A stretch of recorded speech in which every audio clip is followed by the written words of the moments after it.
Jade Cargill, Bianca Belair and Naomi vs Stephanie Vacher, Rhea Ripley and Io Sky, WWE Raw on Netflix, February 24, 2026. 6 women. 1 match. And the most uncomfortable truth about what happened on WWE Raw on Netflix on February 24, 2026, is that the result of this match was not the most important thing that occurred inside that ring. Read that again. The result, which in any normal 6-woman tag team match would be the defining piece of information, the fact around which everything else is organized, was almost secondary to what this match communicated about every single person involved in it, about where they are individually, about what the women's division actually looks like beneath the promotional surface, about which alliances are genuine and which are performative, about which of these 6 extraordinary performers is operating at the absolute apex of what she is capable of right now and which ones are being held back by the structure around them rather than by any limitation in themselves. Jade Cargill, Bianca Belair, Naomi, on one side, Stephanie Vacher, Rhea Ripley, Io Sky, on the other. This is not a collection of 6 wrestlers thrown together for a television segment. This is the distilled essence of everything compelling about WWE's women's division in 2026, placed in a single match on the most visible weekly platform in professional wrestling history, WWE Raw on Netflix, in front of an audience that extends well beyond the traditional wrestling viewership into a streaming world that is still forming its opinions about what professional wrestling actually is. And what they got on February 24 was a match that will either bring those new viewers deeper into this world or will be the thing that confirms every skepticism they arrived with. The wrestling community has been talking about this match nonstop since Raw went off the air, and a significant portion of that conversation is not the celebratory noise that WWE's social media team would prefer. A portion of it is pointed. A portion of it is asking questions about creative decisions that surround this match and these performers that deserve honest, unflinching answers. I am going to give those answers right here, right now. Stay in this video because by the time it is done you are going to see this match and the 6 women in it in a completely different way than you did when you watched it the first time.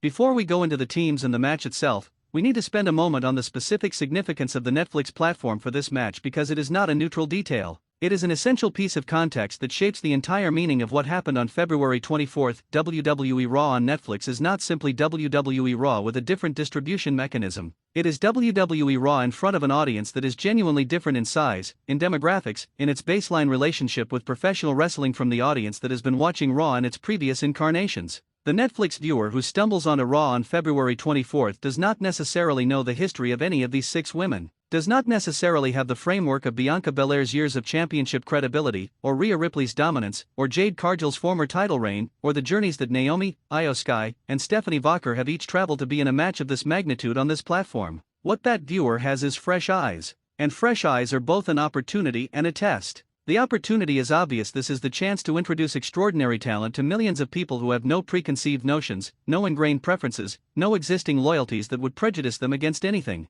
Fresh eyes see what is actually in front of them without the accumulated weight of history distorting the perception. The test is equally significant. Fresh eyes also do not give the benefit of the doubt that longtime fans extend to performers they have invested in for years. Fresh eyes assess what they see against the standard of every other form of entertainment available on that same streaming platform, every prestige drama, every polished action series, every comedy that has been precision engineered for exactly the audience WWE is trying to reach. For this match to succeed on Netflix's terms rather than just on wrestling's terms, it needed to be immediately, viscerally, undeniably compelling to someone who has never watched a wrestling match in their life. The question of whether it achieved that, whether the 6-woman tag match on February 24 was the best possible first impression for any of these women's careers in front of Netflix's audience, is one that the wrestling community is actively and passionately debating. And the debate itself tells you something important. Let's start with the team of Jade Cargill, Bianca Belair, and Naomi, and specifically with the Jade-Bianca dynamic, because this partnership is one of the most compelling and most emotionally resonant in WWE's current landscape, and its significance on February 24 cannot be overstated. Bianca Belair and Jade Cargill together represent something that goes beyond tag team mechanics or complementary skill sets. They represent a specific kind of visibility: 2 black women operating simultaneously at the absolute top of WWE's women's division, with championship credibility, with mainstream recognition, with the kind of combined star power that the industry has rarely concentrated in this specific way. Their partnership has always carried a weight beyond the wrestling, and both women have handled that weight with the grace and the professionalism that their respective characters demand while never pretending it does not exist. On February 24, against the team of Ripley, Sky, and Vacher, that partnership was tested in ways that went beyond the in-ring challenge. Because the specific dynamic of the opposing team, 3 performers who collectively represent a different kind of dominance, a different style of operating at the top of the card, forced both Bianca and Jade to operate in territory that was not entirely comfortable. And how they performed in uncomfortable territory is the most useful information the match provided about both of them. Bianca Belair on February 24 was a reminder, as if anyone who has been paying attention needed reminding, that her floor is higher than most performers' ceiling. The specific sequences she worked against the opposing team were not just physically impressive, although the physical dimension was extraordinary as always. They were intelligent. They told a story within the larger match story. They communicated character and motivation and competitive stakes in the way that only the very best in-ring performers can communicate through movement alone. Bianca Belair is operating at a level right now that the casual conversation around her somehow still undersells. And February 24 on Netflix was another exhibit in the case for why. Jade Cargill's involvement in the match carried the specific emotional texture of someone still processing the loss of the Women's Championship that occurred just days earlier. Whether that processing was conscious or unconscious, whether Jade Cargill, the performer, made a deliberate artistic choice to let the recent championship loss color her performance on February 24, or whether what came through was simply authentic, is genuinely difficult to determine from the outside. What is clear is that there was an edge to Jade Cargill on February 24 that felt different from her baseline. More motivated, more focused, more personally invested in every exchange than a standard Raw tag team match would typically demand. That edge is going to make Jade Cargill's path back to championship competition one of the most compelling programs in the women's division. When someone of her physical gifts and her star power is operating with a specific grievance to address, with a destination that their competitive identity is aimed at, the result is appointment television.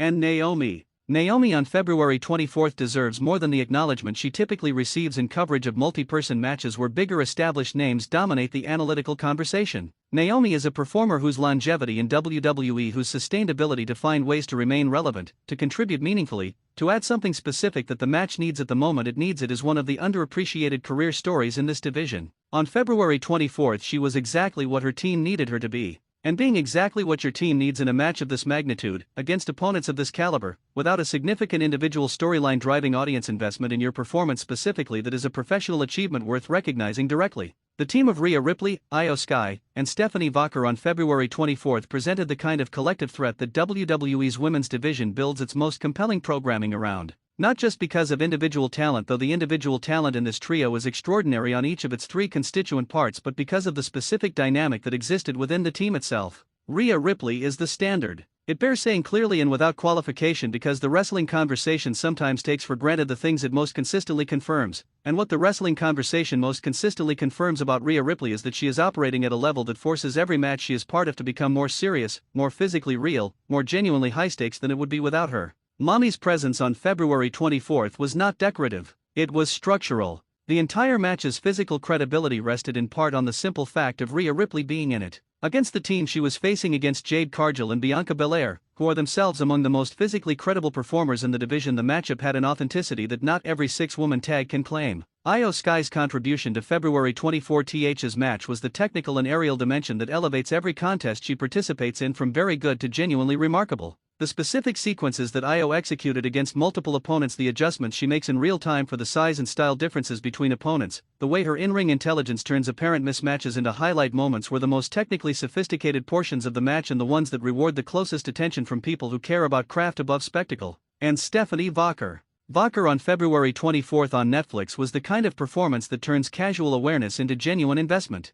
The audience that has been watching Vacher's development with the specific anticipation of someone tracking a rising star had their investment validated repeatedly throughout this match. The audience that was encountering her for the first time, including whatever percentage of Netflix's new audience was watching a Stephanie Vacher match without prior knowledge, left February 24 knowing a name they did not know before. And that is the best possible outcome for a performer at this stage of their main roster journey. Six-woman tag matches have a structural challenge that singles and even traditional tag matches do not face in the same way: the management of six individual stories within a single continuous physical narrative. Every person in the match needs space. Every person in the match needs at least one moment that is unambiguously theirs. And the pacing of how those moments are distributed, who gets their moment early, who gets theirs at the match's most heightened point, who gets theirs in the finish sequence, tells you as much about creative priorities as it does about in-ring construction. February 24th's distribution of individual moments was not entirely even, and the unevenness who benefited from it and who was shortchanged by it is the conversation that is generating the most heat in the wrestling community right now.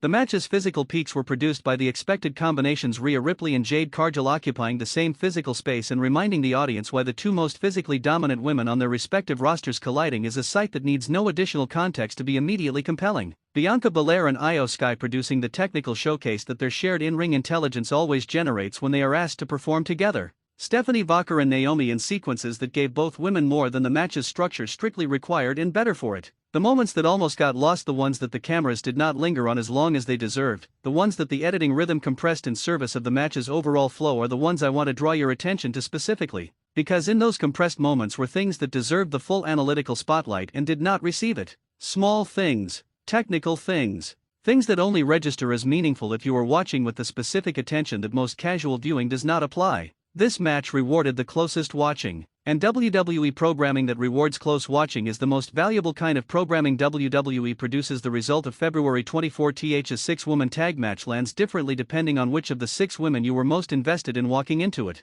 and the specific range of reactions it has generated from complete satisfaction to genuine frustration tells you something important about how WWE is currently managing the competing narratives that all 6 of these women are embedded in heading into WrestleMania season. The team of Stephanie Vacher, Rhea Ripley, and Io Sky won, in a finish that served the specific WrestleMania season positioning of at least 2 of the 3 members of the winning team clearly and directly. In a finish that raised the question, for the losing team supporters, of whether Jade Cargill's championship momentum that the February 20th title loss interrupted but did not eliminate is being managed in a way that sets up maximum WrestleMania impact or in a way that is risking diminishment through repeated losses in the immediate aftermath of that title change. That question matters. It matters because Jade Cargill's path from here, the road that starts with the February 20th championship loss and needs to arrive at a WrestleMania moment worthy of her ability and her star power, requires careful navigation that loss after loss in quick succession does not support. The counterargument is that Cargill, operating in the fuel of defeat, building toward a championship reclamation that the audience has been given specific reasons to want, can produce the most powerful WrestleMania story available to the women's division.